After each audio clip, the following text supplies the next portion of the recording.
کیونکہ اگر انہوں نے کوئی جوابی کارروائی کی تو پورا اخلاقی جواز حاصل ہو جاتا ہے پھر اس قائم نظام کو کہ وہ پوری قوت کے ساتھ ان کو کچل دے.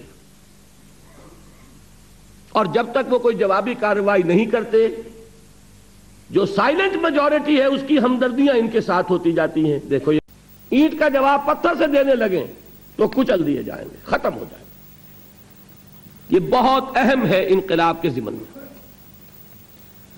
انہیں جھیلنا ہوگا، برداشت کرنا ہوگا، مارے کھانی ہوں گی، جیلوں میں جانا ہوگا، اور جوابی کارروائی سے احتراز کرنا ہوگا، رکنا ہوگا، بچنا ہوگا. کیونکہ اگر انہوں نے کوئی جوابی کارروائی کی تو پورا اخلاقی جواز حاصل ہو جاتا ہے پھر اس قائم نظام کو کہ وہ پوری قوت کے ساتھ ان کو کچل دے. اور جب تک وہ کوئی جوابی کارروائی نہیں کرتے، جو سائلنٹ میجورٹی ہے اس کی ہمدردیاں ان کے ساتھ ہوتی جاتی ہیں. دیکھو یہ لوگ بھلے لوگ ہیں، مارے کھا رہے ہیں، جیلوں میں جا رہے ہیں، ان کا کوئی قصور نہیں، کوئی چوری نہیں کی، کوئی ڈاکہ نہیں ڈالا. ہاں ایک نظریہ ہے، اس کو مانتے، انہوں نے خلوص سے یہ سمجھا ہے کہ یہی نظریہ برحق ہے، اس پر انہیں مارا جا رہا ہے. تو اندر ہی اندر وہ سائلنٹ میجورٹی جو ہے اس کی ہمدردیاں اس کے ساتھ ہوتی ہیں.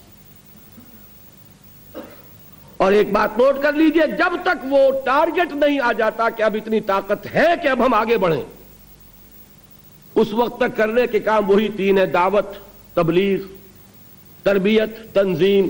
تین کام کرتے رہو اور جو تم پر آئے اس کو جھیلتے رہو، جوابی کارروائی مت کرو. پانچواں فیز کب آئے گا؟ جب یہ محسوس ہو کہ اب ہمارے پاس مناسب طاقت ہے. اور یہاں نوٹ کر لیجئے، اس میں غلطی ہو سکتی ہے. ہو سکتا ہے آپ سمجھیں مناسب قوت ہے اور حقیقت میں نہ ہو. اس کا کیا مطلب ہوگا؟ پری میچورلی آپ اقدام کر دیں گے، آپ ختم ہو جائیں گے. یہ منطقی نتیجہ ہے. یہ اسسمنٹ کا معاملہ ہے، ججمنٹ ہے. There can be a mistake of judgment, wrong assessment, just possible. اس کو ذہن میں یہاں پہ نوٹ کر لیجئے. لیکن بہرحال فیصلہ اسی پر ہوگا کہ جب یہ فیصلہ ہو اس قیادت کا جو کہ اس کو لے کر چل رہی ہے کہ نہیں اب ہمارے پاس طاقت ہے، تو اب آئے گا پانچواں فیز، ایکٹیو ریزسٹنس. اس نظام کو کہیں سے چھیڑو، ذرا اس کے خلاف کوئی اقدام کرو. اس کے نتیجے میں وہ پوری قوت کے ساتھ ریٹیلیٹ کرے گا.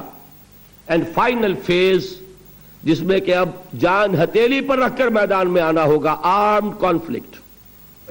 اور جب یہ فیز آ جائے گا تو ظاہر بات ہے یا تخت یا تختہ. اب تو کوئی اور تیسرا راستہ تو ہے نہیں. سمجھ میں آئے یہ 6 فیز؟ اگر مناسب تربیت کے بعد اقدام کیا گیا ہے، تیاری کافی تھی، تعداد کافی تھی، ٹریننگ ٹھیک تھی، نظم صحیح تھا، ڈسپلن صحیح تھا، کامیابی ہو جائے گی. کہیں بھی رکھنا ہے ناکام ہو جائے گی. 7واں فیز اس میں اور ایڈ کر لیجئے. ایک ملک میں انقلاب کی تکمیل کے بعد پھر ہوتا ہے اس کی ایکسٹینشن کا معاملہ.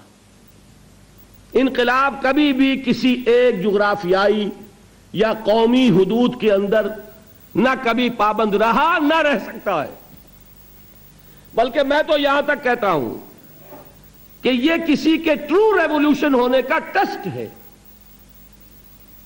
اگر اس کی توسیع نہیں ہوئی تو معلوم ہوگا کہ سوڈو ریولوشن تھا. ریئل ریولوشن، ٹرو ریولوشن نہیں تھا، حقیقی ریولوشن نہیں تھا، ظاہری ریولوشن تھا. انقلاب تو پھیلتا ہے. انقلاب فرانس کیا فرانس تک رہا؟ انقلاب روس کیا روس تک محدود رہا؟ اور اس سے آگے آئیے، کیا انقلاب محمدی علی صاحب الصلاۃ والسلام کیا عرب تک محدود رہا؟ یہ 7واں فیز ہے. اب ان کو ذہن میں رکھیے ذرا. سیرت کا ایک طائرانہ مطالعہ. طائرانہ سمجھے کہ نہیں؟ A bird's eye view. Details میں جانے کا وقت تو نہیں ہے، لیکن میرے نزدیک یہ سیرت محمدی صلی اللہ علیہ وسلم کا ایک مطالعہ ہے انقلابی عمل کے اعتبار سے. 4 فیزز حضور کی اس دعوت کے مکمل ہوئے مکی دور میں.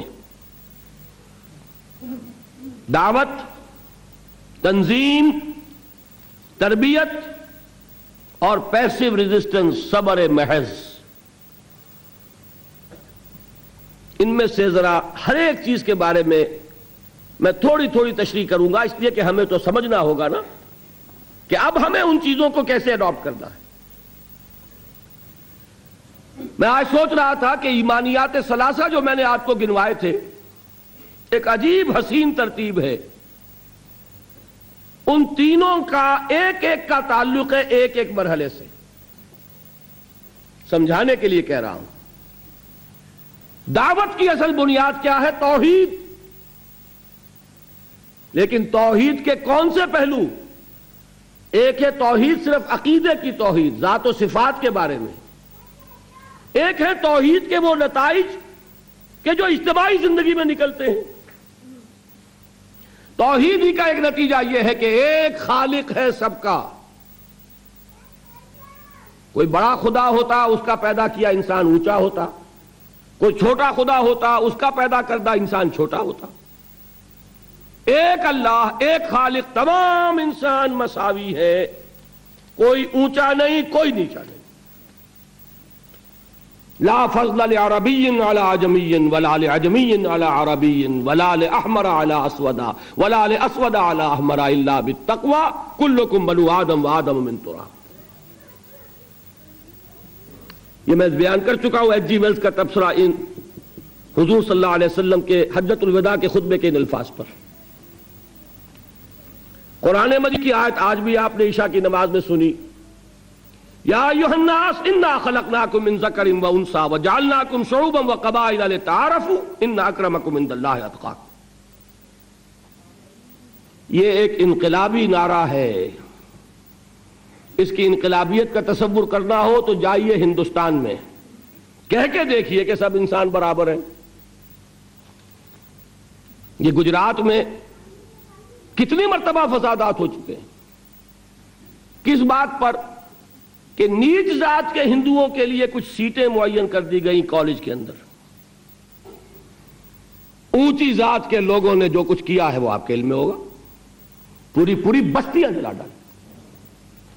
وہ مان کو تیار ہے کہ انسان مساوی ہے؟ کبھی برہمن مان لے گا، کبھی کھشتری مان لے گا؟ اور اس کا اگر دیکھنا ہو، کہنے کو وہ ڈیموکریسیز ہیں، اور واقعی یہ کانسٹیٹیوشنل لیول پر ڈیموکریسی ہے، لیکن دلوں کی دنیا کو صرف ایمان بدل سکتا ہے اور کوئی شے نہیں بدل سکتی، کوئی قانون، کوئی دستور نہیں بدل سکتا۔ امریکہ میں جا کے دیکھ لیجئے، 200 برس ہو گئے ہیں اس چمڑی کی رنگت کے فرق کو ختم کرنے کی کوشش کرتے ہوئے، کیا کامیابی ہو سکی؟ جان لیجئے یہ بہت بڑا انقلابی نعرہ ہے۔ ہماری بڑی مجرمانہ غفلت رہی ہے کہ ہندوستان جیسی سرزمین میں ہم نے کم سے کم 600 برس تک تو پورے ہند پر حکومت کی ہے، لیکن ہم نے وہاں کے ان گرے پڑے طبقات کو بھی اسلام کی دعوت نہیں دی۔ اگر کوئی دعوت ان تک پہنچ گئی ہوتی، کوئی رکاوٹ تھی؟ ڈاکٹر امبیڈکر ایمان لانے کے لیے تیار تھا، انا دورائی ایمان لانے کے لیے تیار تھا، دی ہیرو آف تامل ناڈو۔ آپ سن کر حیران ہوں گے، روکا کس بات پر کہ آخری جھگڑا یہ ہو گیا کہ سنی بنوں کہ شیعہ بنوں۔ یہ ہے وہ چیز۔ انا دورائی کے بارے میں مجھے بتایا گیا جب میں گیا مدراس کہ میلاد کی کوئی محفل کہیں ہو رہی ہو وہ نہیں چھوڑتا تھا، اتنی محبت تھی اسے حضور کے ساتھ۔ اور انا دورائی کا تامل ناڈو میں وہی مقام ہے جو پورے ہندوستان میں گاندھی جی کا ہے۔ بہرحال ہماری غفلتیں ہیں، ہماری کوتاہیاں ہیں، ان کے نتائج ہم بھگت رہے ہیں۔ ہمارے شہنشاہوں نے ارب روپیہ اپنی بیوی کے لیے ایک مقبرہ تیار کرنے پہ لگایا ہے۔ ٹھیک ہے، دنیا کا 8واں 7واں عجوبہ تو تیار کر گیا، یہی روپیہ کہیں اگر اسلام کی تبلیغ میں لگا ہوتا، آپ سوچئے بر صغیر کا نقشہ کیا ہوتا. یہ کیا انہوں نے. بہرحال یہ تو تازہ خواہی داشتن گرداں ہائے سینہ را، گاہے گاہے باز خواہی قصہ پاری نہ را. یہ بات اس قبیل کی ہے. اس وقت اصل موضوع کی طرف آئی ہے. توحید کی ایک کرولری، انقلابی کرولری کیا ہے؟ انسانی مساوات.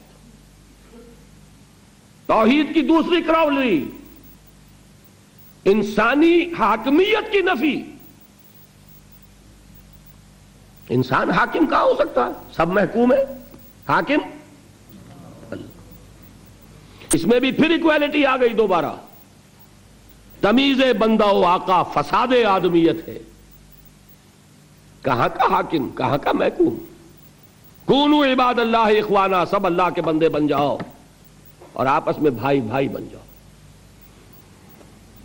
حاکمیت خداوند. غیر اللہ کی حاکمیت شرک ہے، بغاوت ہے، فتنہ ہے، فساد ہے. نمبر 3، ملکیت مطلقہ صرف اللہ کے لیے. کوئی کسی شے کا مالک مطلق نہیں ہے کہ جو چاہوں کروں میری شے. سمجھیے اس بات کو.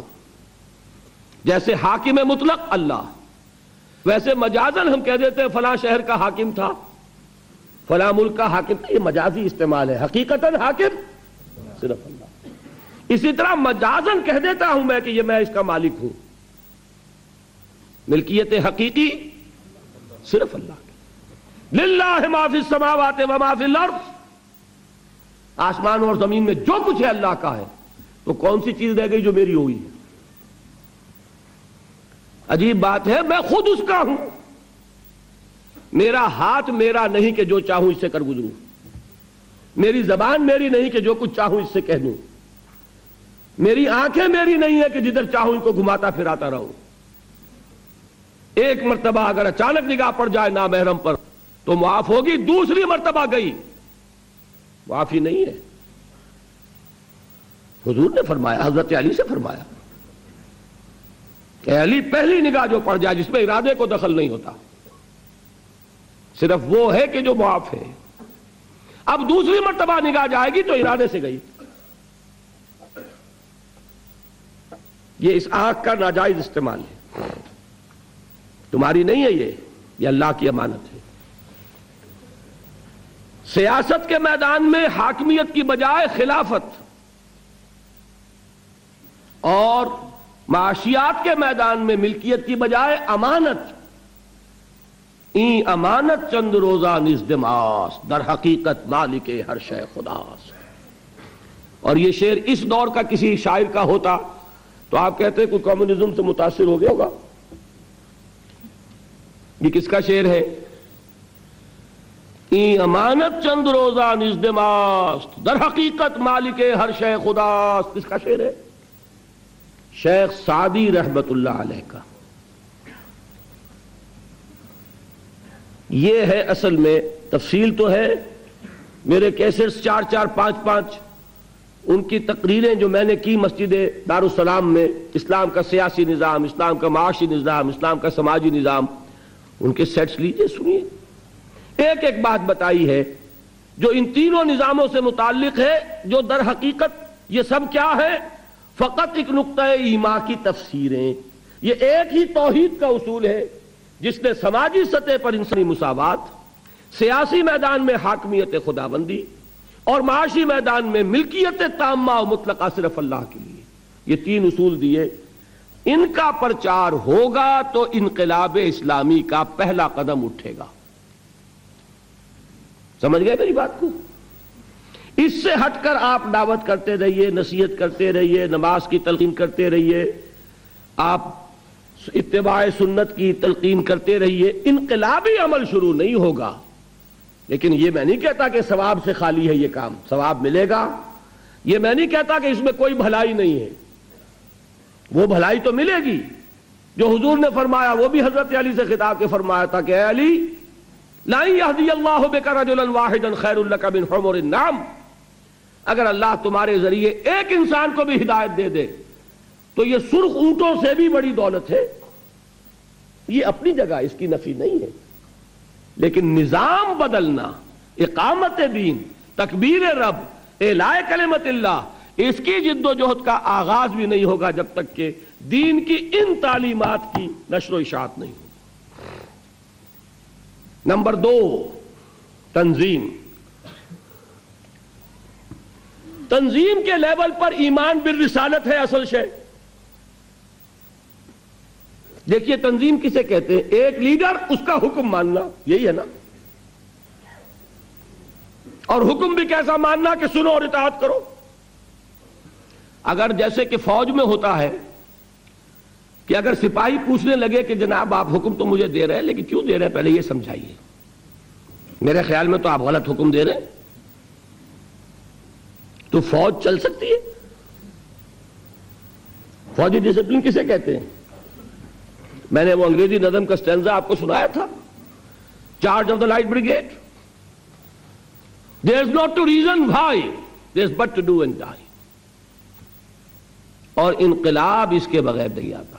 سمعوا اطاعت، فاسمعوا واطیعوا، سنو اور اطاعت کرو. اذ قلتم سمعنا واطعنا، جب تم نے کہا کہ ہم نے سنا اور اطاعت کی، ہے کہ نہیں؟ فاتقوا اللہ ما استطعتم واسمعوا واطیعوا، یہ بار بار الفاظ ملیں گے. اب آپ بتائیے کہ کیا رسول پر ایمان لانے والوں کی اطاعت اسی نوعیت کی نہیں ہوگی؟ دنیا میں کوئی اور لیڈر ہو سکتا ہے جس کے حکم کو کبھی کوسچن نہ کیا جا سکے؟ لیکن جس کو رسول مان لیا، کیا اس کے حکم کو بھی آپ کوسچن کر سکتے ہیں؟ واقعہ یہ ہے کہ جو ڈسپلن صحابہ کرام کی جماعت کا تھا اس کی کوئی مثال تاریخ انسانی کا کوئی ڈسپلن پیش نہیں کر سکتا. میں اس کی مثال دوں گا آپ کو، اور ایک مثال اس کی بھی دوں گا کہ بعض صحابہ سے اس ڈسپلن میں ذرا غلطی ہوئی تھی تو نتیجہ کیا نکلا.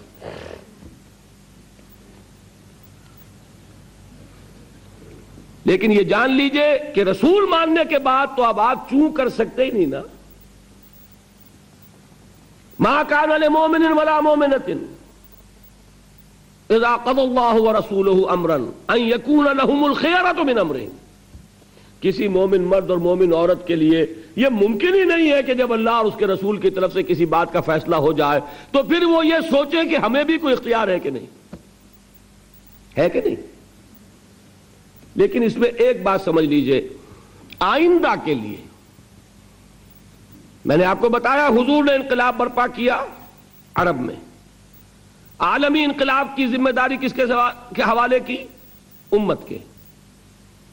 خلافت راشدہ میں صحابہ نے اس کو پورا کیا.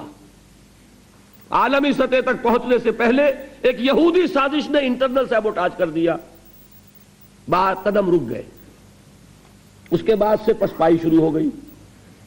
لیکن ہو کر رہے گا، ہو نہیں سکتا کہ محمد الرسول اللہ صلی اللہ علیہ وسلم کی بعثت ہو عالمی اور دین کا عالمی غلبہ نہ ہو، یہ ممکن نہیں ہے. ہو کر رہے گا. اچھا اب جو کریں گے کیا کوئی رسول ہوگا؟ چلیے اہل تشیع کے لیے تو پھر بھی کچھ ہے ذہن میں کہ کوئی امام معصوم ہوگا. ہم تو اس کے بھی قائل نہیں. ہم نہ امامت معصومہ کے پہلے قائل نہ آئندہ قائل. ہم حضرت ابو بکر کو امام معصوم نہیں سمجھتے، یا سمجھتے ہو؟ تو اب آپ بتائیے پھر کیا ہوگا؟ اس کے لیے محمد الرسول اللہ صلی اللہ علیہ وسلم نے اپنی سنت چھوڑی، سنت بیعت. بیعت صرف نبی کی نہیں ہوتی، بیعت تو کسی کی بھی ہو سکتی. بیعت عقبہ اولا، بیعت عقبہ ثانیہ، بیعت رضوان، بیعت جہاد. نحن الذین بایعوا محمدا علی الجہاد ما بقینا ابدا. 1400 افراد سے بیعت لے رہے ہیں حدیبیہ کے موقع پر، حالانکہ وہ 1400 افراد تو مرنے مارنے پر تلے ہوئے. انہیں تو وہ صلح پسند نہیں آ رہی، تو بیعت کی کیا ضرورت تھی؟ بیعت علی الموت، بیعت علی اللہ نفرہ، صرف اس لیے کہ آئندہ والوں کے لیے ایک رہنمائی ہو جائے کہ جب بھی کبھی اقامت دین کے لیے جماعت قائم ہوگی وہ بیعت کی بنیاد پر ہوگی۔ البتہ ایک فرق کے ساتھ، رسول کی بیعت تھی مطلق، جو حکم دیں گے مانیں گے۔ رسول کے بعد جس کی بھی بیعت ہوگی وہ مقید ہوگی، معروف میں جو حکم دیں، کتاب و سنت کے خلاف حکم دیں گے تو نہیں مانیں گے۔ مطلق وہ اس لیے تھی کہ وہ خود ہی تو ہے معیار حق، وہی تو بتائیں گے تو معلوم ہوگا کہ یہ جائز ہے، وہی بتائیں گے تو معلوم ہوگا یہ ناجائز ہے۔ لہذا ان کی اطاعت جو تھی صلی اللہ علیہ وسلم اس میں انکنڈیشنل تھی، نو کنڈیشنز نو لمیٹیشنز۔ لیکن اب جس کی بھی ہوگی کنڈیشنل ہوگی، لمیٹڈ ہوگی، اس کو کہتے ہیں سم و طاعت فی المعروف۔ صرف میں نے ایک اصول واضح کر دیا، اب آگے چلیے تیسری چیز، تربیت۔ اس میں نوٹ کیجئے کہ تربیت محمدی صلی اللہ علیہ وسلم اس کا اصل تعلق ہے ایمان بالآخرہ سے۔ جتنا یقین آخرت کا ہوگا اتنا عمل درست ہوگا، یہ میں بیان کر چکا ہوں کہ نہیں؟ علمی نظری اعتبار سے اصل ایمان ایمان باللہ، قانونی اعتبار سے اصل ایمان ایمان بالرسالت، اور عملی اور اخلاقی اعتبار سے اصل ایمان ایمان بالآخرہ، یقین آخرت کا۔ اور نمبر 2، یہ تربیت ہے اصل میں، جس کے لیے نماز ہے، جس کے لیے روزہ ہے، جس کے لیے قیام اللیل ہے، جس کے لیے راتوں کو کھڑے رہ کر قرآن کو اپنے اندر اتارنا ہے۔ یا ایھا المزمل قم اللیل الا قلیلا نصفہ او انقص منہ قلیلا او زد علیہ ورتل القرآن ترتیلا۔ اور آخر میں کیا فرمایا؟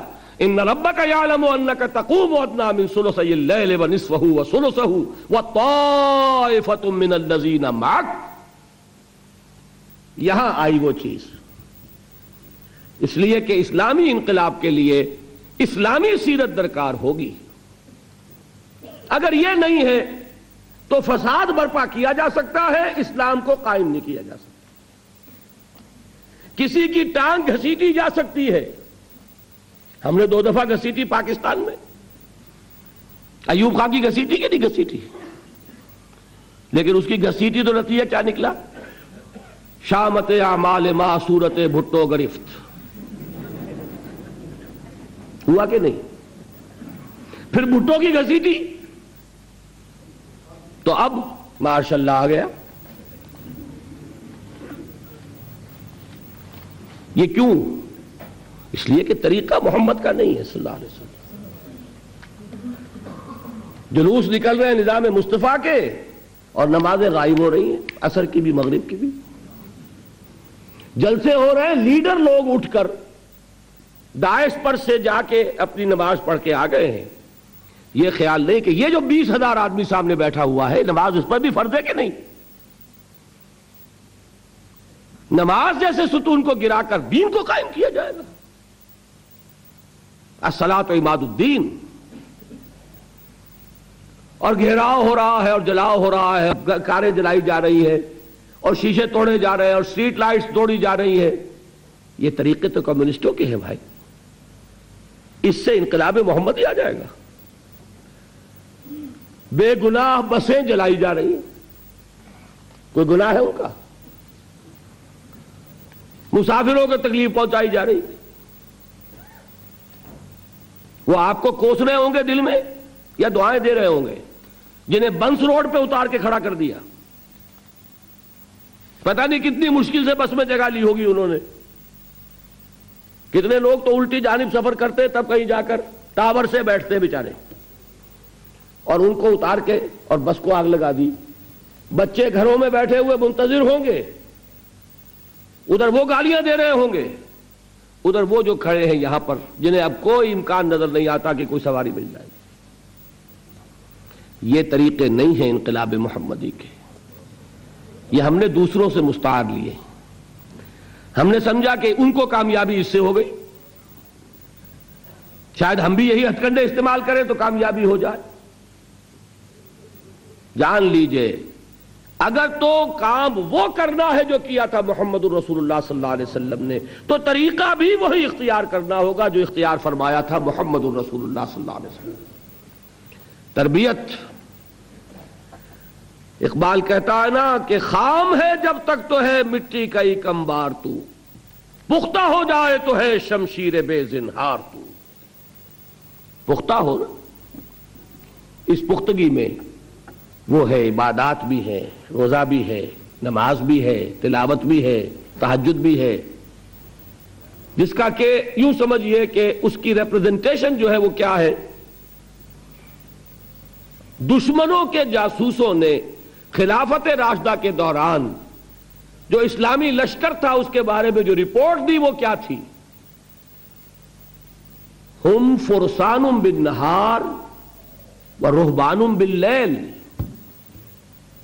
یہ لوگ عجیب ہیں، دن میں یہ شہسوار ہوتے ہیں، گھوڑوں کی پیٹھوں پر سوار، تلواریں اور نیزے لیے ہوئے اور اللہ اکبر کرتے ہوئے، اور راتوں کو یہ راہب نظر آتے ہیں مصلوں پر کھڑے ہو کر اور سجدے میں روتے ہوئے۔ یہ نقشہ اگر اتنا نہیں تو اس کا ایک عکس 100واں حصہ تو پیدا کرو گے تو کہیں جا کر انقلاب محمدی کے لیے تمہید ہوگی۔ اور یہ میں عرض کر دوں، اس کو ناممکن نہ سمجھیے۔ پچھلی صدی آج چونکہ ذکر آ گیا تھا، کل 100 کتنے سال ہوئے؟ 1830 میں شہادت ہوئی بالا کوٹ کی، 155 برس، 5 برس کا پورا معاملہ تھا ہجرت سے لے کر شہادت تک، تو کل 150 برس پہلے، یوں سمجھیے 160 برس پہلے، وہ عظیم تحریک بر صغیر پاک و ہند میں تحریک شہیدین، اس کے افراد، ان مجاہدین کی سیرتوں کے بارے میں وہی گواہی دی دنیا نے جو صحابہ کرام کے بارے میں گواہی دی تھی۔ صحابہ کرام کا لشکر جب داخل ہوا ہے بیت المقدس میں، تو عیسائیوں نے اپنا سارا نسوانی حسن مڈیروں پر جمع کر دیا تھا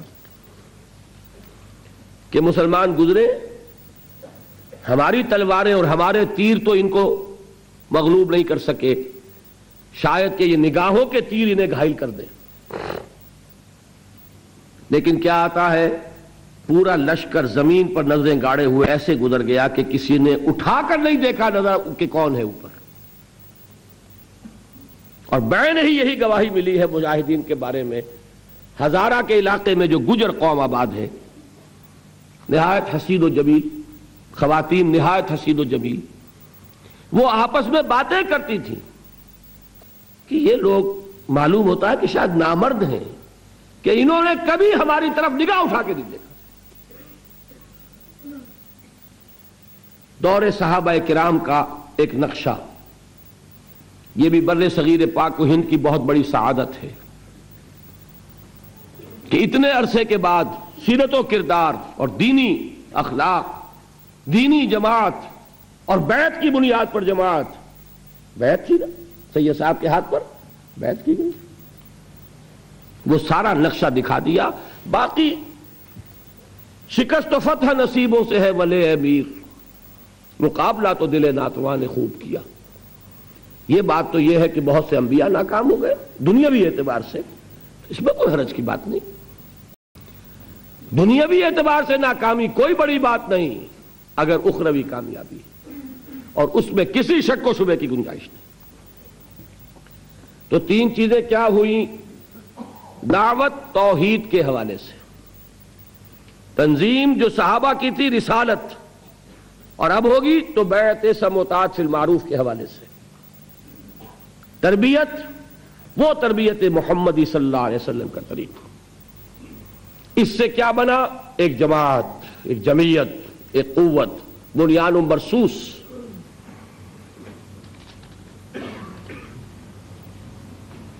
ساتھ چوتھا عمل چلا ہے وہ بھی مکی دور میں. اس پورے عرصے میں 12 برس میں کیا حکم تھا مسلمانوں کو؟ کفو ایدیکم. قانون تو شریعت کا ہمیشہ سے یہ ہے بدلے کا، قصاص کا ہے. دانت کے بدلے دانت اور کان کے بدلے کان ہے کہ نہیں؟ لیکن اس عمل میں، انقلابی عمل میں، اقامت دین کی جد و جہد میں وہ قانون نہیں چلے گا. اس دور میں جب دین غالب آ جائے گا، اسلامی ریاست قائم ہو جائے گی، تو وہ قانون نافذ ہوگا. اس میں کیا ہے؟ مارے کھاؤ، ہاتھ نہ اٹھاؤ، ٹکڑے اڑا دیے جائیں تمہارے، تب بھی تم کوئی کارروائی نہیں کر سکتے. میں عرض کرنا چاہتا ہوں، گاندھی کا یہ اعتراف ہے کہ میں نے عدم تشدد حضرت مسیح اور حضرت محمد سے سیکھا. اور واقعہ یہ ہے کہ اگر کانگریس کی موومنٹ ابتدا ہی سے تشدد پہ اتر آتی تو ختم کر دی جاتی. چورا چوری کا ایک واقعہ ہو گیا تھا. ایک جلوس نے بہار میں، یہ جگہ ہے، تھانہ ہے، تھانے کے اوپر حملہ کر دیا. گاندھی نے پوری موومنٹ کال آف کر دی. If you can't remain peaceful, if you can't obey my command, then I can't take the responsibility of leading you. اور ایک بات میں اور بتا دوں آپ کو، سکھوں کی ایک تحریک تو آج کل چل رہی ہے. اس تحریک کی بدقسمتی ہے یہ کہ یہ ابتدا ہی سے وائلنٹ ہو گئی. اس کا کتنا بڑا نقصان ہوا ہے اس کا سب کو اندازہ ہے. کہ ٹھیک ہے، قوم ہے، اس میں جان ہے، وہ ابھی قربانیاں دے رہی ہے، لیکن یہ جو کچھ جتنی قیمت وہ دے چکی ہے اس کے حوالے سے کامیابی جو ہے کہیں بھی آس پاس نہیں. انہی سکھوں کی ایک تحریک چلی تھی 30s میں. عجیب تحریک تھی وہ، آپ سنیں گے. اب ہماری یہ تاریخ ہے لیکن ہم واقف نہیں، شاید آپ کو ہنسی آئے. سکھوں کے گردواروں کے ساتھ جو زمینیں وقف تھیں ان پر قبضہ ہندوؤں کا تھا. چونکہ برطانوی حکومت نے سکھوں کو علیحدہ مذہب نہیں مانا تھا، لہذا گردواروں پر کنٹرول کس کا؟ عبادت گاہ کس کی؟ سکھوں کی. کنٹرول کس کا؟ ہندوؤں کا. تو ایک تحریک انہوں نے چلائی تھی، گردوارہ پربندھک کمیٹی، کچھ اس طرح کا نام تھا اس کا. اس کا مقصد کیا تھا کہ ہماری عبادت گاہوں کا کنٹرول ہمارے پاس ہونا چاہیے. اب بھی وہ کمیٹی ہے، وہی کمیٹی اب کنٹرول کرتی گردواروں کو. اب اس کے لیے ظاہر بات ہے کہ شیر کے منہ میں سے نوالا نکالنا آسان تو نہیں نا، تحریک چلانی پڑتی ہے. حقوق کوئی آسانی سے نہیں دیتا جب تک کہ آپ لینے کے قابل نہ ہو. انہیں تحریک چلانی پڑی. پولیس جیسے اب بھی ہے، اس وقت بھی پیسے والے کے ساتھ تھی. پیسے والا کون تھا؟ بنیا. لہذا دفعہ 144. اب سکھوں کے جتھے نکلتے تھے 144 کو ڈیفائی کرنے کے لیے. ان جتھوں کا مجھے ایک صاحب نے آنکھوں دیکھا حال بتایا ہے، ابھی وہ زندہ ہیں. 69 علامہ اقبال روڈ لاہور پر، جو شخص جائے جا کے ویریفائی کر لے. حاجی عبد الواحد صاحب 1930 کے ایم اے ہیں انگلش کے. وہ فرماتے ہیں کہ میں نے اپنی آنکھوں سے دیکھا جتھا نکلتا تھا، لیکن سکھوں کے اس جتھے کو جو ڈیفائی کر رہا ہے 144 کو، دفعہ 144 کی خلاف ورزی، انہیں حکم تھا ہاتھ باندھے رکھو. نتیجہ یہ نکلتا تھا، وہ کہتے میں نے آنکھوں سے دیکھا کہ سپاہی کی لاٹھی سر پر پڑی، سر پھٹ گیا، خالصہ نیچے گر گیا، لیکن ہاتھ بندھے رہے. نتیجہ یہ نکلا کہ کامیاب ہوئے، حکومت کو گھٹنے ٹیکنے پڑے، گردواروں کا کنٹرول انہوں نے حاصل کیا. یہ ہے اصل میں تو حیران ہو گیا جب انہوں نے مجھے واقعہ سنایا. ان کے ذہن میں نہیں تھا قرآن مجید میں سورہ نساء میں جو لفظ آیا کفو ایدیکم، اپنے ہاتھ بندھے رکھو.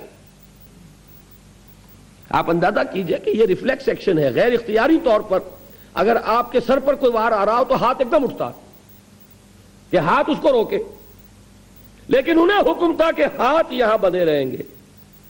جتھا نکل رہا 4 سے زیادہ آدمیوں کا جانا بس یہی خلاف ورزی ہے. 50 کا جتھا نکلا, خلاف ورزی تو ہو گئی لیکن کوئی توڑ پھوڑ نہیں. توڑ پھوڑ تو دور رہا, تمہارے اوپر لاٹھی پڑے تب بھی ہاتھ نہ اٹھے. یہ وہ چیز تھی کہ جس نے انہیں کامیابی سے ہمکنار کیا, اور یہی ہمیں نظر آ رہا ہے. میں پھر کہہ رہا ہوں, یہ تو بہت بعد کی چیزیں ہیں. یہ کہاں تاریخ میں اس سے پہلے اس کی کوئی مثال ہے؟ صرف 2 مثالیں ہیں. یا حضرت مسیح علیہ السلام کے 3 سال, انہوں نے فرمایا تھا کہ تمہارے داہنے گال پر کوئی تھپڑ مارے تو بایاں بھی پیش کر دو. کوئی شخص نالش کر کے تمہارا چوغا لینا چاہے کرتا بھی دے دو. کوئی شخص تمہیں بیگار میں 1 کوس لے کے جانا چاہے تم 2 کوس اس کے ساتھ جاؤ. یا تو یہ وہاں ملتا ہے, اور یا پھر یہ 12 برس جو مکی دور کے ہیں یہ محمد الرسول اللہ کا فرمان تھا. اور میں اسی کو لیتا ہوں کہ اسی سے سامنے آتا ہے کہ کتنا زبردست ڈسپلن تھا حضور صلی اللہ علیہ وسلم کی جماعت کا. کوئی خلاف ورزی نہیں ہوئی. حکم نہیں ہے محمد کا. دیکھیے قرآن کی آیت نہیں اتری تھی ابھی, وہ تو سورہ نساء میں اتر رہی ہے. یہ حکم کس کا تھا؟ محمد الرسول اللہ. اسبروا, صبر کرو. میں بتا چکا ہوں صبر والی تقریر میں, اللہ بار بار کہہ رہا ہے اپنے رسول سے, اے رسول صبر کیجئے. اور رسول اسی کو کمیونیکیٹ کر رہا ہے اس پیغام کو اپنے ماننے والوں کی طرف. صبر کرو, جھیلو, no retaliation, no raising of hands even in self defence. ہاں اب آیا 5واں مرحلہ. کب آیا یہ جان لیجئے, یہاں سیرت کا مسئلہ ہے. 4تھے سے 5واں مرحلہ میں نے کہا تھا یہی سب سے اہم اور سب سے کٹھن فیصلہ ہے کہ کب وہ پیسو ریزسٹنس ختم ہو اور ایکٹیو ریزسٹنس ہو, آگے بڑھیں اور للکاریں, اقدام کریں اور چیلنج کریں. دس از موسٹ کروشل. اس میں غلطی ہوگی ناکامی ہو جائے, دنیا میں ناکامی. یہ بالکل وہی بات ہے کہ مجتہد کو بھی ثواب ملتا ہے چاہے غلطی ہو. اگر صحیح رائے تک پہنچے گا دوہرا ثواب, غلطی ہوگی تو اکیلا ثواب. اسی طریقے سے نیک نیتی سے فیصلہ کیا ہے, غلط بھی ہے, آخرت کا ثواب کہیں نہیں گیا, دنیا میں ناکام ہو جاؤ گے. صحیح فیصلے تک پہنچ گئے ہو, کامیابی ہو جائے. اور رسول کے لیے یہ فیصلہ کرنے والا خود اللہ تھا. مدینے کو کس نے کھولا؟ حضور تو تشریف بھی نہیں لے گئے مدینے, اور مدینے میں اوس اور خزرج کے بڑے لوگ ایمان لا چکے ہیں. مکہ خون کا پیاسا ہے, مدینے میں استقبال کی تیاریاں ہو رہی. یہاں حضور کو 12 برس گزر گئے خود دعوت دیتے ہوئے, وہاں آپ کے قدم مبارک کبھی پہنچے ہی نہیں.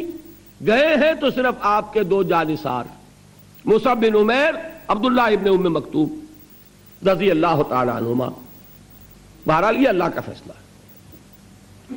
اللہ نے تمکن عطا فرمایا. اب جب حضور تشریف لے جا رہے ہیں مدینے کی طرف تو آیت نازل ہو گئی, اذن للذین یقاتلون بانہم ظلموا وان اللہ علی نصرہم لقدیر الذین اخرجوا من دیارہم بغیر حق الا ان یقولوا ربنا اللہ. اذن, اجازت دی گئی ان کو جن پر ظلم و ستم کے پہاڑ توڑے گئے, جن کے ابھی تک ہاتھ باندھ دیے گئے تھے آج کھول دیے گئے. They can retaliate, وہ آگے بڑھیں. اب وہ پابندی ختم ہو گئی. میں یہ کسی اپنی تقریر میں بیان کر چکا ہوں کہ مدینے پہنچ کر یہ نہیں ہوا. یہ مغربی مفکرین اس کو فلائٹ ٹو مدینہ لکھتے ہیں. بڑا ان کا لطیف انداز ہوتا ہے, طنز کا بھی اور جڑیں کاٹنے کا بھی. فلائٹ کہتے ہیں فرار کو. یہ فرار نہیں تھا, یہ ہجرت تھی. زمین و آسمان کا فرق ہے. اور وہاں جا کر کوئی کمر کھول کر آرام نہیں کرنا تھا. وہ تو جس بیس کی تلاش میں آپ گئے تھے طائف, وہ بیس اللہ کی مشیت میں مدینہ منورہ کو بنا تھا. وہاں جا کر اپنی اس تحریک کو، اپنی اس موومنٹ کو، اپنی جد و جہد کو، اقامت دین کی جو وہ جد و جہد ہے، اسے اب اگلے مرحلے میں لانا ہے۔ صرف 6 مہینے حضور نے لیے ہیں انٹرنل کنسولیڈیشن کے، مواخات بین المہاجرین والانصار، نمبر 2 مسجد نبوی کی تعمیر، نمبر 3 یہود کے ساتھ معاہدے۔ 7ویں مہینے آپ نے چھاپا مار دستے بھیجنے شروع کر دیے۔ الا کان حواریون واصحاب یاخذون بسنتہ ویقتدون بامرہ ثم انها تخلف خلوف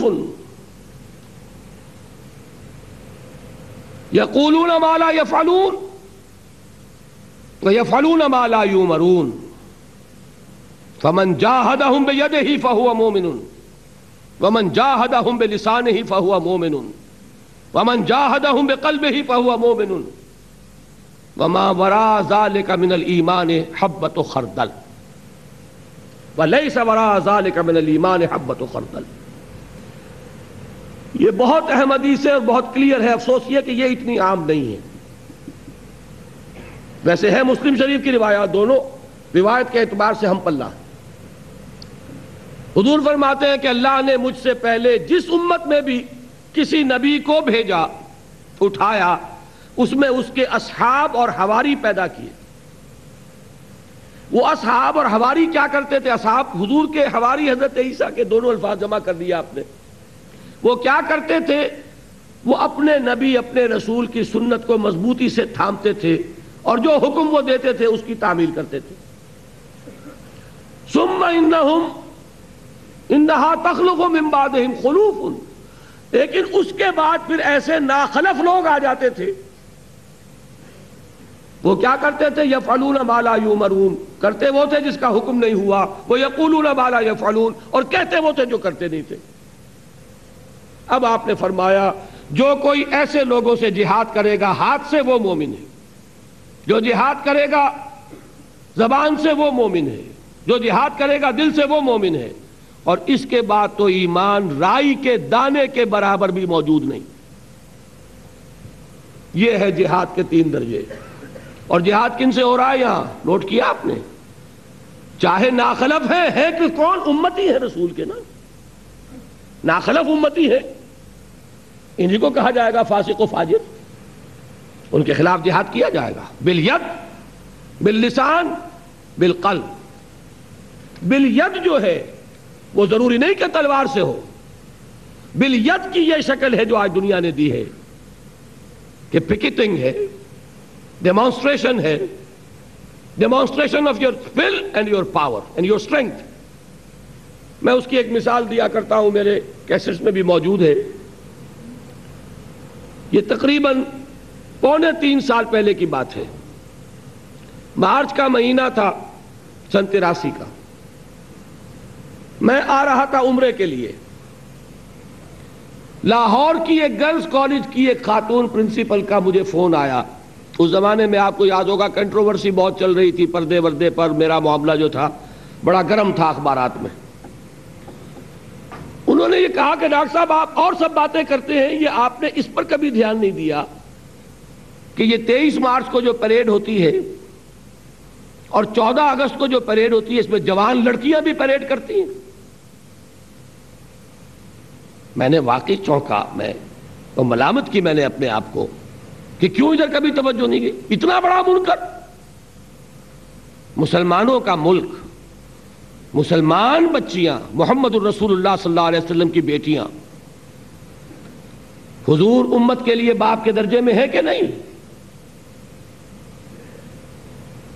وہ جوان بچیاں سینہ تان کر پریڈ کر رہی ہوں، اور کھڑے ہوئے کون دیکھتے ہیں؟ وہ مسلمان۔ کیا اسے کوئی مسلمان ہوگا جو کہے یہ جائز ہے؟ کوئی بریلوی، کوئی دیوبندی، کوئی اہل حدیث، کوئی حنفی، کوئی مالکی، کوئی شافعی، کوئی سنی، کوئی شیعہ، کوئی کہہ دے کہ جائز ہے؟ ایک ایسا متفق علیہ منکر، اور ہو رہا ہے۔ ڈنکے کی چوٹ ہو رہا ہے. میں نے اپنے دل کو یہ تسلی دی کہ بھائی ہم نے تو پریڈ کبھی دیکھی نہیں، لیکن وہ ضمیر نام کی ایک شے ہے نا، اس نے فوراً ٹوک دیا، پریڈ نہیں دیکھی، اخبار میں فوٹو تو دیکھیں. بہرحال میں نے جمعے میں تقریر کی، نہیں عن المنکر باللسان ہی کر سکتے تھے. میں نے کہا خدا کے لیے باز آ جاؤ، اللہ کی کے غضب کو دعوت نہ دو. ہماری بھی توجہ نہیں گئی ادھر. لیکن آج میں کہہ رہا ہوں، جن لوگوں کے علم میں ہے، میرے ہاں جمعے کی نماز میں کافی بڑا مجمع ہوتا ہے، سول آفیسرز بھی ہوتے ہیں، ملٹری آفیسرز بھی ہوتے ہیں. میں نے کہا جس کی بھی رسائی ہو صدر ضیاء صاحب تک، وہ اسے اپنا فرض سمجھے کہ یہ بات پہنچائے کہ خدا کے لیے اس کو بند کرو. ہم یہ نہیں کہتے کہ آپ لڑکیوں کو ٹریننگ نہ دیں. ہمارے ہاں گرلز کالجز پردہ وال کے ساتھ ہوتے ہیں، ان کے اندر آپ ٹریننگ دیں، ہمیں کوئی اعتراض نہیں. ہماری بچیاں رائفل چلانا جانے، اچھا ہے، کیا پتا کون سا وقت آ جائے. پھر یہ کہ پریڈ کرانی ہے ضرور کرائیں، لیکن قذافی اسٹیڈیم میں کروا لیں اور وہاں ان کی مائیں ان کی بہنیں آئیں دیکھیں، ہمیں کوئی اعتراض نہیں. لیکن جوان لڑکیاں، بوڑھی عورتیں تو نہیں ہوتی جو پریڈ کرتی ہیں، جوان لڑکیاں، اور وہ جھک کر تو نہیں چلتی، سیدھا تان کے چلتی ہیں. پریڈ ہے یہ بہت بڑا منکر ہے، باز آ جائیے. میں آ گیا تقریر کر کے عمرے کے لیے، واپس گیا تو وہ 23 مارچ ہی تھی، نہیں بلکہ 24 کی صبح کو میں پہنچا ہوں کراچی. تو 23 مارچ کی چھٹی کی وجہ سے صبح کے اخبارات تو نہیں چھپے تھے. شام کا مجھے ایوننگر ملا ہے جب میں کراچی سے لاہور جا رہا تھا ہوائی جہاز میں، اور غالباً سٹار جو ایوننگر ہے کراچی کا، اس کی بینر ہیڈ لائن یہ تھی اوپر موٹی، women's parade took place despite the letter of Mian Tufail. اس خط سے مجھے معلوم ہوا کہ میاں صاحب نے بھی خط لکھا صدر صاحب کو. اندازہ یہ ہوا کہ یا تو میاں صاحب کو بھی اسی خاتون نے کہیں فون کیا، یا انہیں میری تقریر کی رپورٹ پہنچی. دو ہی شکلیں ہو سکتی. اس سے پہلے انہوں بھی کبھی توجہ نہیں ہوئی. لیکن یہ کہ میاں صاحب کا آپ اندازہ کیجئے، اتنی بڑی دینی جماعت کے سربراہ، 50 سال کی تاریخ لیے ہوئے جماعت اسلامی اپنی پشت پر، کوئی آج کی جماعت تو نہیں. کم سے کم 45 برس تو اس جماعت کو قائم ہوئے ہو گئے. اور مودودی صاحب نے جو کام شروع کیا تھا وہ سن 37 میں شروع کر دیا تھا. وہ تحریریں جن پر جماعت قائم ہوئی، وہ جماعت ہے، اس کے پاس کارکن ہے. سب مانتے ہیں کہ واحد منظم جماعت، چھوٹی ہے لیکن ہے منظم. اس کا امیر خط لکھ رہا ہے. پھر یہ کہ وہ MRD کا آدمی نہیں ہے کہ آپ یہ سمجھیں کہ یہ ہمارا پولیٹیکل اوپوننٹ ہے، دشمن ہے، بلکہ کسی نے غلط کہا یا صحیح کہا، انہیں تو بی ٹیم کہا گیا مارشل لا کی. میں اس سے بحث نہیں کرتا کہ صحیح ہے غلط، اس کو چھوڑ دیجئے. لیکن بہرحال یہ احسان ہے جماعت کا صدر ضیاء صاحب کے گردن پر کہ جماعت میدان میں نہیں آئی ایجیٹیشن میں اس کے خلاف، ورنہ یہ کہ شاید لینے کے دینے پڑ گئے ہوتے. لیکن اس شخص کے بھی خط کا یہ حشر ہوا ہے کہ بغلے بجا رہے ہیں وہ لوگ ہمارے ملک میں جو بے حیائی کے علمبردار ہیں، جو اباحیت کے علمبردار ہیں، جو ہر معاملے میں عورت اور مرد کو شانہ بشانہ دیکھنا چاہتے ہیں. انہوں نے بغلے بجائیں کہ خط لکھ کے دیکھ لیا میاں صاحب کیا ہوا. بس اس واقعے کو سمجھ لیجئے، اگر وہ جماعت موجود ہو جو میں نے جس کو کہا انقلابی جماعت، اور وہ مناسب تعداد میں ہو، منظم ہو، سر پہ کفن باندھے ہوئے ہو، تو یہ جماعت صرف نہیں عن المنکر باللسان نہیں کرے گی، چیلنج کرے گی کہ یہ ہم نہیں ہونے دیں گے، ہمارے جیتے جی نہیں ہوگا، ہماری غیرت دینی گوارا نہیں کرتی. اس کے دو ہی نتیجے ہو سکتے ہیں. ایک بڑا خوش آئند ہے، خدا کرے کہ وہ نکلے، کہ حکومت پسپائی اختیار کر لے.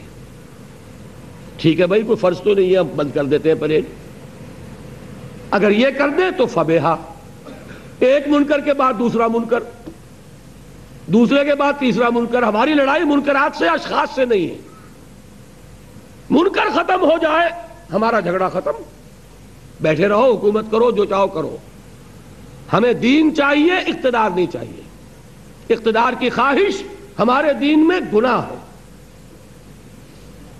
لیکن ہوتا نہیں. یہ ہوتا کیا ہے کہ حکومت اسے بناتی ہے پریسٹیج ایشو، اپنی انا کا مسئلہ. وہ جیلیں بھرے گی، لاٹھیاں برسائے گی، وقت آیا تو وہ فائرنگ کرے گی. یہاں اب ہوگا تربیت ہو گئی تھی یا نہیں، واقعی شہادت کے طالب تھے یا جھوٹ موٹ کے، یہ سارے دعوے تھے. اگر ثابت قدم رہیں گے تو یہی ڈیمانسٹریشن ہے جو اس نظام کو تلپٹ کر کے رکھتے. کم سے کم اس بات کی میں پورے کے پورے جو الیکشن کا جو بھی ریولوشن کا پروسیس ایران میں ہوا ہے اس کی تائید نہیں کر رہا. وہ ایک علیحدہ ایشو ہے، اس میں میری تقریریں ہیں، چھپ چکی ہیں. I have my own views. لیکن اس بات کی مثال تو موجود ہے کہ ایران میں لوگوں نے بغاوت نہیں کی، ہتھیار نہیں اٹھائے، اپنی جانیں دی ہیں. سڑکوں پر آئے ہیں، فائرنگ ہوئی ہے. سنا ہے کہ ایک دن 15,000 بھی لاشیں تڑپی ہیں. اور وہی دن تھا جس دن وہ شہنشاہ آریہ مہر جو دیکھ رہا تھا خواب کہ خسرو کی حکومت کو دوبارہ قائم کرنے کا خواب، جس کے پاس کہ ایشیا کا سب سے بڑا اسلحہ خانہ تھا. روس کو چھوڑ دیجئے، اس کے بعد سب سے بڑا اسلحہ خانہ جو جمع کیا تھا، جو اب تک کام دے رہا ہے. لیکن اس کا حال کیا ہوا؟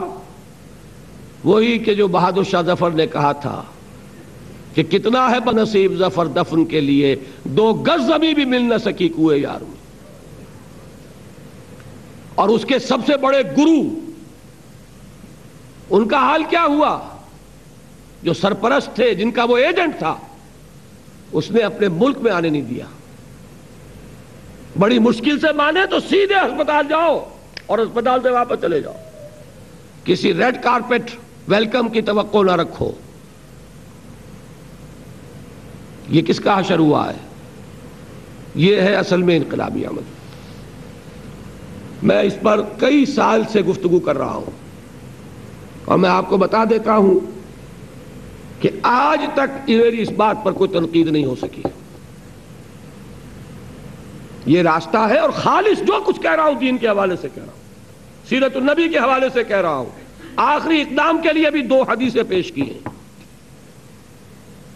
اس راستے سے ہٹ کر محض سیاسی ہتھ کنڈوں سے، الیکشن کے ذریعے سے، وہ دوسرا ایجیٹیشن، توڑ پھوڑ والا ایجیٹیشن، اس کے ذریعے سے اگر کوئی شخص سمجھتا ہے کہ اسلام آ سکتا ہے تو میرے نزدیک بہت بڑے مغالطے میں. اقامت دین کا واحد طریقہ کار یہ ہے جس میں ہمارے لیے اصل رہنما اسوہ ہے محمد الرسول اللہ صلی اللہ علیہ وسلم کا.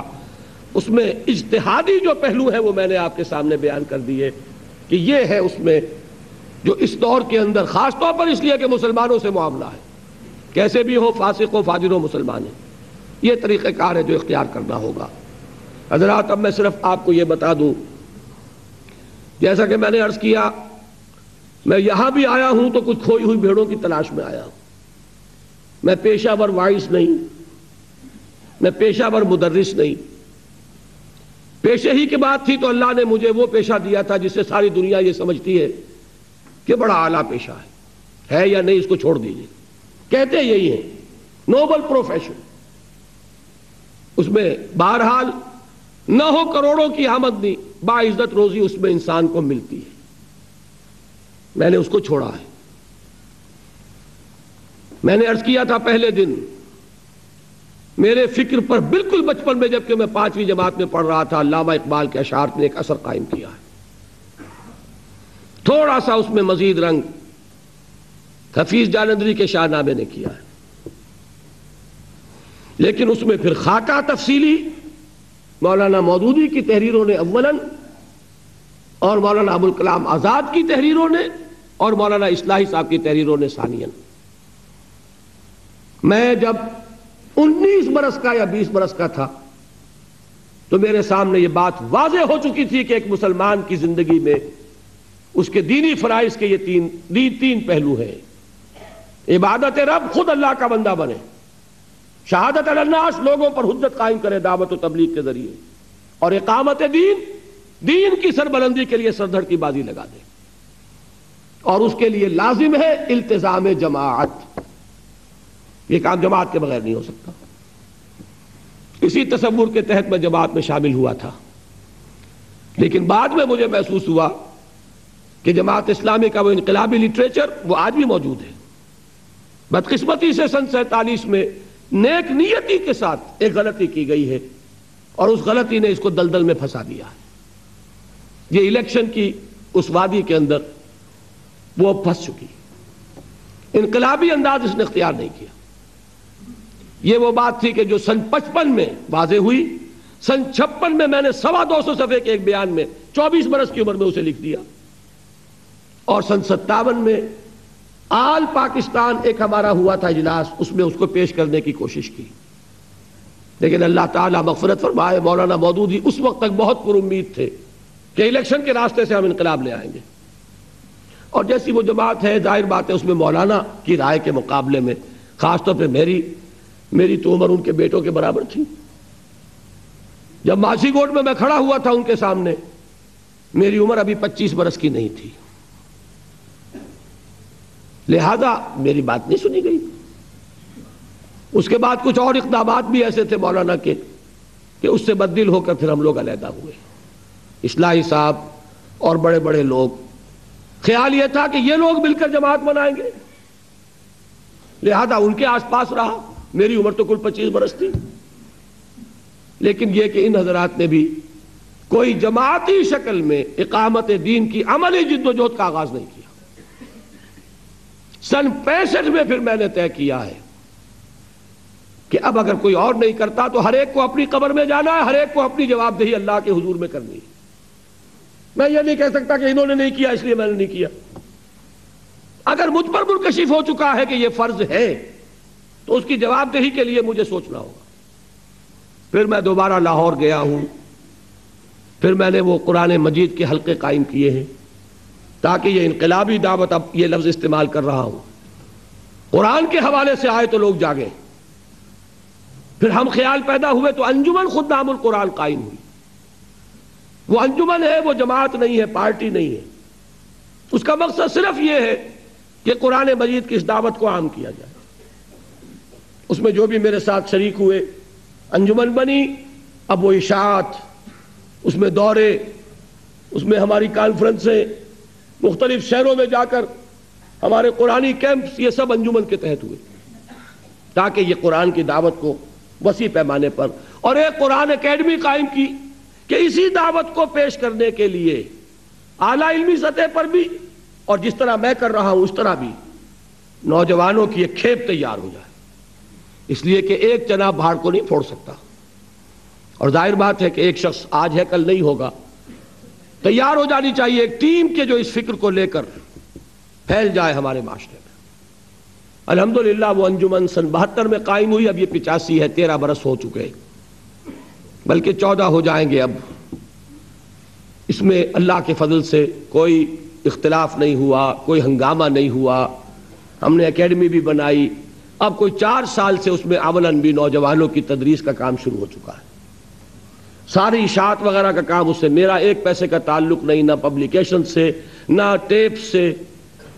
سارا نظام ہو رہا ہے، رجسٹرڈ باڈی ہے، اور اس کے اکاؤنٹس جو ہے وہ ہم انٹرنلی آڈٹ بھی کرواتے ہیں، اور وہ حکومت کے آڈیٹر جو ہے وہ بھی ان کے آڈٹ کرتے ہیں. میں نے ایک عجیب، اللہ نے بات سجھا دی تھی، ایک عجیب کام کیا کہ اکاؤنٹ 2 رکھے. ایک کلیکشن اکاؤنٹ وہ میرے انگوٹھے تلے ہوتا ہے، لیکن اس سے ایک پیسہ بھی براہ راست خرچ نہیں ہو سکتا. ایک ایکسپینڈیچر اکاؤنٹ، میں صرف وہاں سے ادھر منتقل کر سکتا ہوں پیسہ، اور وہاں جو پیسہ ہے وہ 2 افراد، انجمن کا ناظم اعلیٰ اور انجمن کا ناظم بیت المال، وہ ان کے دستخطوں سے. تو میں یہ کہہ سکتا ہوں کہ ان 14 برسوں میں میں نے انجمن کا ایک پیسہ بھی خرچ نہیں کیا. اگرچہ اتھارٹی میری ہے، میں بتاؤں گا کہ کیا کرنا ہے کیا نہیں کرنا ہے، لیکن یہ کہ اس پیسے کو میرا ہاتھ نہیں لگتا. بینک میں آ گیا پیسہ، میں صرف چاہتا ہوں اس بینک سے کہ اس مہینے اب اتنے پیسے کی ضرورت ہے، ادھر نکال دو. اس کے بعد اس کا خرچ جو ہے، اس کے لیے بینک سے پیسہ نکالنے کے لیے ناظم اعلیٰ انجمن کا اور ناظم بیت المال ان کے جوائنٹ سگنیچر سے نکلتا. بہرحال میں نے اس لیے بتایا ہے کہ اول تو میری خواہش ہے، اور ویسے بھی ہونا ہی ہے، اب آپ لوگ واپس ہی گھروں کو آئیں، خیر سے بدھو گھر کو لوٹیں اور اس گھر میں آ کر اصل کام کریں. میں یہاں پہ نہیں، یہاں کے لوگوں کو کچھ کہنے نہیں آیا ہوں. یہاں کے لوگ اپنا حساب جانیں، اپنا معاملہ جانیں. یہ پاکستان سینٹر ہے، یہاں بیسیکلی میں پاکستانیوں ہی سے مخاطب ہوں. ہندوستان کے مسلمان اپنے حالات میں ہیں. ہمیں تو صدمہ ہوتا ہے اس احساس سے. واقعہ یہ ہے، میں نے کئی بار یہ پاکستان میں اپنی تقریروں میں کہا ہے کہ ہم جو گلچھرے اڑا رہے ہیں پاکستان میں، وہ ہندوستانی مسلمان کی کوسٹ پر اڑا رہے ہیں. ان کی قیمت ہے در حقیقت. اور جب بھی کبھی ہندوستان میں کوئی فساد ہوتا ہے اور مسلمان کا خون بہتا ہے، میری کم سے کم کیفیت یہ ہو جاتی ہے کہ کھانا کھاتا ہوں تو حضرت مسیح کے ایک الفاظ ہیں لاسٹ سپر کے، وہ آخری جو کھانا ساتھ اپنے حواریین کے کھایا ہے. پتہ نہیں وہ کس معنی میں آپ نے ایک تشبیہ اختیار کی ہے، کیا استعارہ تھا کہ روٹی توڑ کر اپنے شاگردوں کو دی، eat and this is my flesh, کھاؤ یہ میرا گوشت ہے. اور اس کے بعد پینے کے لیے کچھ دیا، drink and this is my blood. میں نہیں معلوم کہ کیا ہے اس میں، رمز کیا ہے، بات غلط ہے یا کوئی استعارہ ہے، واللہ عالم. لیکن مجھے یہ ایسا محسوس ہوتا ہے جب احمد آباد ہو، مراد آباد ہو، جب مسلمان کا خون بہنے کی خبر آتی ہے تو وہاں جو کھانا ہم کھاتے ہیں محسوس ہوتا ہے کہ یہ ہندوستانی مسلمانوں کا خون ہے جو ہم پی رہے ہیں. یہ ساری قربانی دی تھی کس لیے؟ کہ ایک خطہ ہو وہاں اسلام قائم ہو جائے. اگر اسلام قائم ہو جائے تو یہ قربانی بڑی نہیں ہے. بڑا پیارا شعر یاد آیا اقبال کا، اگر عثمانیوں پر کوہ غم ٹوٹا تو کیا غم ہے کہ خون 100,000 انجم سے ہوتی ہے سحر پیدا. لیکن سحر پیدا ہو تب نہ، 40واں سال جا رہا ہے کہ اس سحر کے کوئی آثار نہیں. یہ ہے اصل میں ہمارا المیہ. اس کی کیا سزا ملے گی میں نہیں جانتا، لیکن جب تک مہلت ملی ہوئی ہے محنت کرنی ہے، کام کرنا ہے. اس لیے کہہ رہا ہوں اول تو گھر آ کر اپنی ذمہ داریوں کو ادا کرنے کی فکر کیجئے، نہیں تو کم سے کم یہاں رہ کر بھی کام کیجئے. آپ انجمن خدام القرآن کی کوئی تشکیل کر لیجئے تاکہ اس فکر کو تو پھیلائیں، اپنے ساتھیوں میں پھیلائیں، تاکہ آج نہیں کل جب واپس آئیں تو قرآن مجید کے جذبے سے سرشار ہو کر گھروں کو واپس لوٹیں. آپ کا یہ اپنے وطن سے دور رہنا اس اعتبار سے مبارک ہو جائے گا. دوسری بات پھر اس کے بعد تنظیم قائم کی اور الحمدللہ کہ بیعت کی بنیاد پر قائم کی. بیعت سموتات فی المعروف. بڑے مذاق اڑے ہیں اس کے کہ اکبر نام لیتا ہے خدا کا اس زمانے میں. رقیبوں نے رپٹ لکھوائی ہے جا جا کے تھانے میں. لیکن مجھے اعتماد ہے حضور کی یہ سنت ہے. ابو الکلام نے اسی پر جماعت قائم کی تھی. شیخ الہند نے بیعت کروانا چاہی تھی ابو الکلام کے ہاتھ پر علماء سے رحمت اللہ علیہ، اور سید احمد بریلوی رحمت اللہ علیہ نے جماعت تیار کی تھی اسی بیعت کی بنیاد پر. ہمارا تو یہ راستہ ہے جس کو ہم کہتے ہیں وہ ہمارے بہترین قرون اولا سے لے کر اور اس صدی کے شروع تک تو یہی چیز ہے. بعد میں ہم نے تنظیموں کے دوسرے ڈھانچے انداز اختیار کر لیے. بہرحال میں نے وہ تنظیم قائم کی ہے تو یہ جان لیجئے کہ یہاں کے لیے وہ نہیں ہے. یہاں آپ لوگ جو کام کر سکتے ہیں، جو کر رہے ہیں، دین کی تحصیل ہے، علم کو حاصل کرنا ہے. باقی یہاں آپ کی حیثیت مہمانوں کی ہے. آپ کو اس میں اپنے آپ کو تیار کرنا چاہیے اس اپنے ملک میں جس کے آپ اصل ذمہ دار ہیں، اللہ کے یہاں مسئول ہیں. اس کے لیے آپ تیاری کی سوچیں، اور اگر وہاں آ کر آپ تنظیم میں شامل ہوں اور اپنے آپ کو اس کام کے لیے وقف کریں تو یہ ساری گفتگو جو 9 دن میں آج مکمل ہوئی ہے تب تو یہ سفل ہے. آپ کا سننا بھی مفید اور مبارک. اور اگر یہ نہیں تو آپ نے محفلیں اٹینڈ کر لیں، کچھ آپ کو لذت حاصل ہو گئی ہوگی، کچھ وقتی طور پر جذبہ بھی ابھر آیا ہوگا، لیکن یہ ساری چیزیں نتیجے کے اعتبار سے لا حاصل ہوں گی اگر زندگی میں کسی عملی جد و جہد کا آغاز نہیں ہوتا۔ اب آخری بات میں یہ عرض کر دوں، 11 بج گئے ہیں، جیسے کل سوال جواب کا کوئی سوال نہیں تھا، آج بھی کوئی سوال نہیں، اور ویسے بھی چاہیے یہ کہ آج جو بات آپ کے سامنے آئی ہے اسی کو لے کر اٹھیے، کوئی اور فقہی مسئلہ اور کوئی اور دوسرا مسئلہ، ان چیزوں کو بالکل ذہن سے فی الحال نکال دیں، اصل بات پر کنسنٹریٹ کیجئے، رات کو استخارہ کیجئے، سوچئے۔ باقی جو مسائل ہیں کل صبح 10 بجے سے 12 بجے تک، اب جس کو ہے دلچسپی وہ تشریف لائے، میں ان کے سوالات کے جوابات دوں گا، یہ تھبا موجود ہے، جو صاحب ہوں گے یہاں موجود ان کے سوال کے جواب دیا جائے گا، ورنہ نہیں۔ یہ صبح کا اور یہ میری آخری اس اپنے دورے میں آپ حضرات سے ملاقات ہوگی، کل تیسرے پہر مجھے یہاں سے واپس ہونا ہے۔ دعا کیجئے اللہ تعالیٰ جو کام میں وہاں کر رہا ہوں اس کو جاری رکھنے کی توفیق عطا فرمائے، کوئی غلطی ہے تو اللہ تعالیٰ اس پر متنبہ فرما دے، کسی کو توفیق دے کہ وہ مجھے میری غلطی سے آگاہ کر دے، اور مجھے توفیق دے کہ میں اپنی غلطی کا اعتراف کر لوں، اور اگر بات صحیح ہے تو میرے لیے استقامت کی دعا کیجئے، اور آپ خود سوچئے کہ آیا اس کام میں میرے دست و بازو بننے کے لیے تیار ہیں یا نہیں۔ آخری بات یہ ہے کہ حاجی اشرف صاحب کے بھائی پاکستان میں شدید بیمار ہیں، ان کے لیے دعا کریں۔ اللہم اشف لہ ورحمہ، اللہم اشف لہ ورحمہ، اللہم اشف لہ ورحمہ یا ارحم الراحمین۔